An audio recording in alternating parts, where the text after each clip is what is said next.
you know, I think to the fitness industry, because we're in the fitness industry,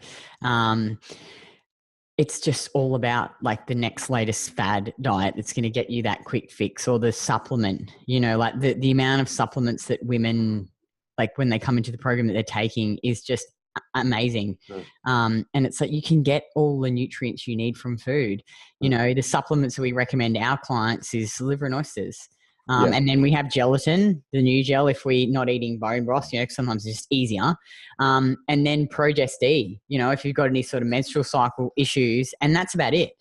You know what I mean? You don't need to take a whole heap of supplements. Food has everything in a balance that's easy to digest.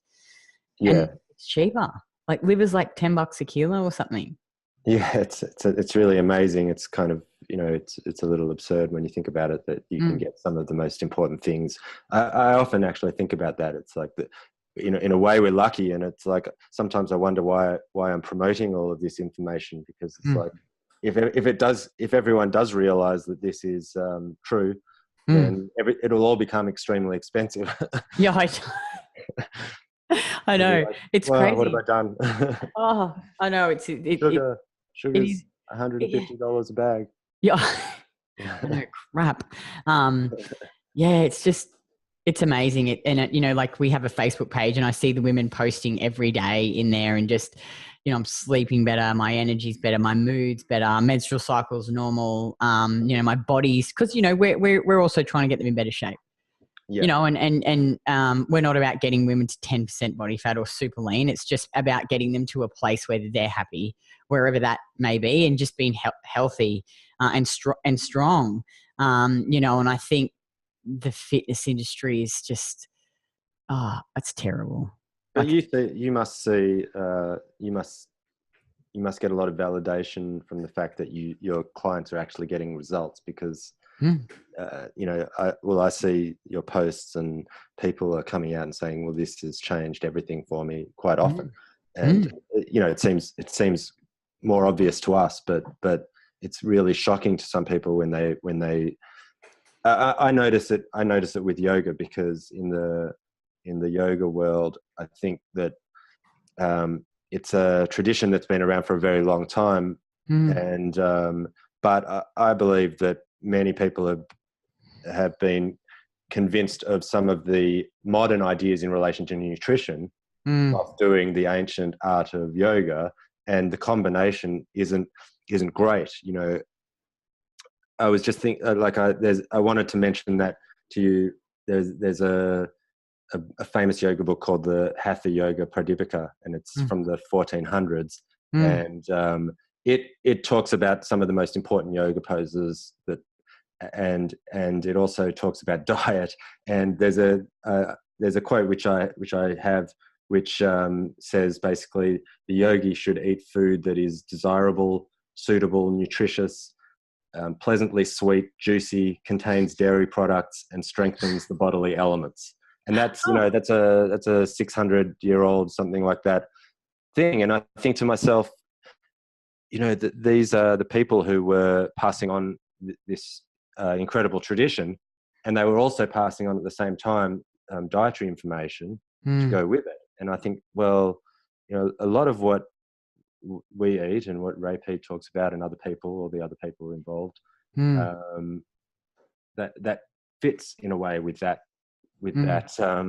And I notice it, like, obviously, because for me it's more about experimentation than just reading science. Like, you know, I'm very, very I don't know, like, I pretty much for a very long time I experimented by eating the same thing almost every day, just to see what would happen over time, and if I could get, you know, really consistent results. And I ended up changing a lot of things with my system, you know, a huge amount of things. But it took quite a few years of experimenting, and also doing what people most people would think is kind of a little bit obsessive, maybe, or OCD, some kind of way of, you know.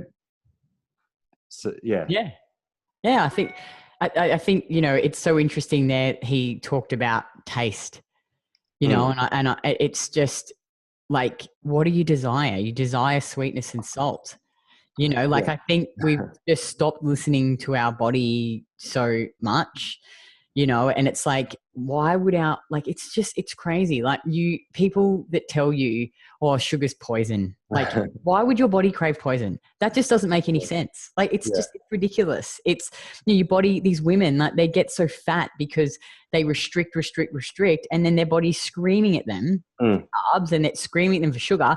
So they go and smash donuts and like I used to do, I'd eat entire pizzas, big packets of Jersey caramels, you know, and I'd eat until I made myself sick, you know. So it's like, eat enough good quality sugars, dairy, you know, have ice cream every single night. I eat fruit every single day. I love juice. I just love, like, it's so nice. Like, I feel like now, I look forward to your photos of your shopping cart, and I know I see so many of the same products that I buy. I'm like, oh, she's bought the same, you know. People always say to me, they're like, how do you eat the same thing? I'm like, yeah, but I can't think of anything better than hot potatoes, butter and salt. You end up craving these things because in a way you're like a child. You're getting to eat your favorite food every day. Oh, it's amazing. But in terms of what you were saying about sugar, it is a powerful form of indoctrination. And I also think that people are very, very afraid because of the things they get told, and that they're literally being told that it's a deadly poison. And, you know, everyone thinks that, I mean, people, I'll be drinking a can of Coke or a bottle of Coke, and people will literally walk up to me and say, you know, that's going to kill you. You should be careful, or you're going to get diabetes, or, you know. And I know they're just repeating what they've been told a lot. But they don't understand why. Like, they never ask why. It's like when people say to me, oh, but Kitty, but you don't eat any green vegetables. You know, surely your diet's lacking in nutrients. I'm like, do you even know what nutrients the body needs and what nutrients are in foods? If you did, you would realize that, you know, whether or not they're even available when you know, they might be in the food, but you might not actually be able to absorb them. Exactly. It's like, you know, the milk causes inflammation. Do I look inflamed? Like, do I look, it's just, you know, that people always hit me too with, oh, but have you seen that sugar movie? And it's so interesting, that movie, because I actually did a comparison of how many grams or teaspoons of sugar that guy had in his diet compared to Craig, because I thought, oh, guy for guy. Yeah. I think I maybe compared it to Danny Roddy. Like, I got his diet out, and Craig and Danny ate like 20 or 30% more sugar they had in their diet, right? Yeah. But they don't have fatty liver disease. They didn't put on 10 kilos. They didn't have, do you know what I mean? It's like, it's so crazy that people go, it's like, well, if it was the sugar, then they would have those issues too. Well, and you know, one of the things that that seems, you know, pretty powerful to me is the fact that when you stop eating sugar, your body starts to basically find other ways to make sugar available to you. You know, by breaking down muscle tissue, etc.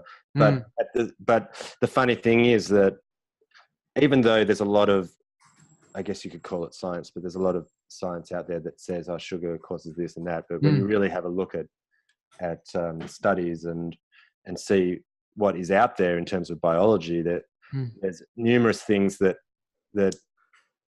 get a lot of that have been basically shown to be, you know, drivers of the progression of diabetes, and a lot of those things are things that exist when you in higher amounts when you restrict sugar.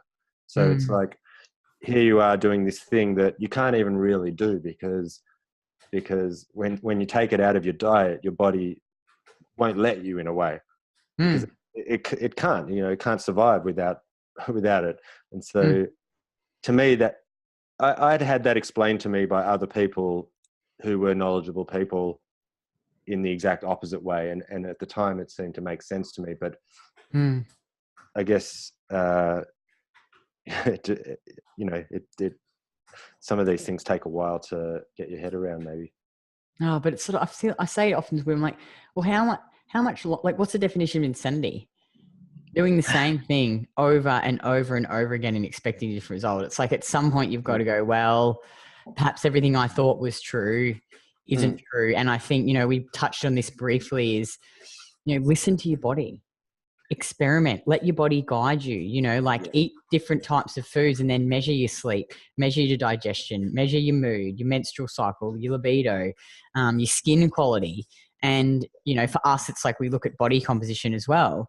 And, yeah, it's like people just don't take into account any of those things. It's like, oh, if the weight's gone down on the scales, then everything's good, even though I sleep like shit, you know, I'm binge eat, you know, and well, there's lots of different ways to rationalize things, and especially when you've had an experience where you've taken sugar out of your diet, and within a short period of time, you start to feel a very kind of overwhelmingly euphoric feeling, and a lot of your symptoms of things that you've been suffering from go away because of the shutting down of your system in a way, you know, and there's all sorts of other reasons, but the thing is, once you've been convinced that all of this happened because you cut sugar out of your diet, it's quite powerful. And I think it creates like some very, you know, strong conditioning that later on, even though things aren't going well anymore, you find other reasons for it, and you've always got in the back of your mind this idea that I felt the best when I cut sugar out of my diet. But it's like, look at what else you cut out of your diet. It's like you cut all the crappy processed foods that had sugar in it. Oh yeah. So it's like starches, polyunsaturated. Hey, don't you reckon? It's like when people go, oh, you know, it's like, sure. Well, you were eating dog shit before. You know what I mean? It's like, no wonder you feel better. And then you feel better for a while. And then you're like, I'm craving sugar. I'll go and binge eat. It's just, it's like if you were eating fruit and juice and honey and, you know, it's just, yeah, it's just like, well, you're craving it for a reason. Yeah, I definitely agree with you. And I think that's one of the main, you know, that's one of the main things. But I guess it's just I have to, you know, when I'm writing, I kind of try and make people aware of the fact that, I try and explain that as best as I can, because I think that rather than necessarily needing to understand all of the science, and this is something you were saying earlier, it's great if you understand the science, but it's like you said, science can always be argued in a different way to try and make a different point, and not everyone has the luxury of being able to, you know, spend hours and hours and hours researching. So it's more important, I think, to understand those kind of principles that relate to how you're being lied to. You know, when you go and buy a product and it's been advertised as being a high sugar product, and then you look inside and see what, you know, most of the ingredients, people don't really know what they are and why there might be a problem. And so basically what you just said, you know, is something that I guess that's what I feel like is one of the most important things to talk about. Yeah, because I think that's how people really get tricked. Yeah, totally. Oh, I got totally sucked in. I was like, supplement everything, anti-sugar, anti-dairy, you know, never slept through the night, binge. I would binge massively on the weekend. It's just, yeah, it's insane. Just, cheat day. Yeah. Oh, the old cheat day. I know. It's like, you don't need a cheat day. You can just eat food that you like every single day, you know, eat ice cream. I think back now about competition, you know, fighting and things like that, where I was desperately trying to find ways to fuel myself, especially on a day when I had to fight, so that I could take in the energy and that I needed, but not, you know, upset my stomach and things like that. Because when you're going into something like that, you're pretty nervous, and also you just don't want to be weighed down. And I wish I'd known about it then, but it's great today for yoga, because I guess I'm never really, it's rare that I'll go more than an hour without eating something. And when I say eating, I mean, you know, like a bottle of Coke or some milk or some cheese or some fruit juice. But, you know, some days I'll just go through the whole day without eating any solid food. It's all just liquid. And I'm not saying that that's the only way to do it, but it works for me. Yeah, exactly.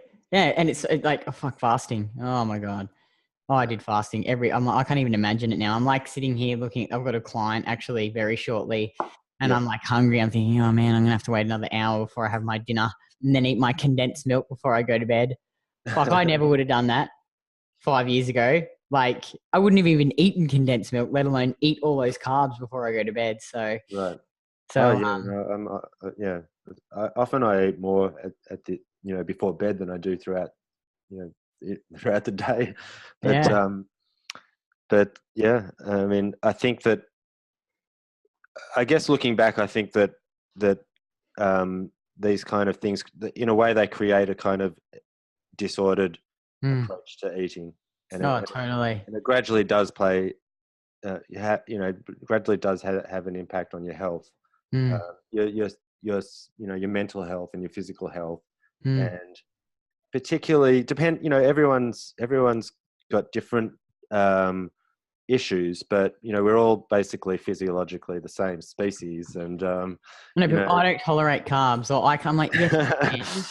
yeah, that it's one of those things that it I guess what was I going to say? I can't remember now. Yeah. But yeah, it's crazy. But I have to run because I have a client in 5 minutes. But that was awesome. Thank you so much. I really enjoyed that, and I hope the viewers get a lot out of it and just go away and eat some real fucking food. And I'll put a link to Dan's blog in the copy for everyone, so you can go and have a read of his stuff, because it's awesome. But I'd love to catch up with you again soon, and we can dive deeper into some other topics like cholesterol, and dive deeper into sugar and fats and fish oil and all that stuff, protein powders and all the things, green vegetables that the fitness industry just forces down your throat, and why perhaps they may not be the best option. So great, love to. Thanks again, Dan. And I think we'll call this, let's ask this show, we can call this show, we can't call it Cows Eat Grass because that's your thing, but Ask Cows Eat Grass. Okay. Thank you. Thanks so much, Dan. I'll see you next time. See you later. Bye. Bye.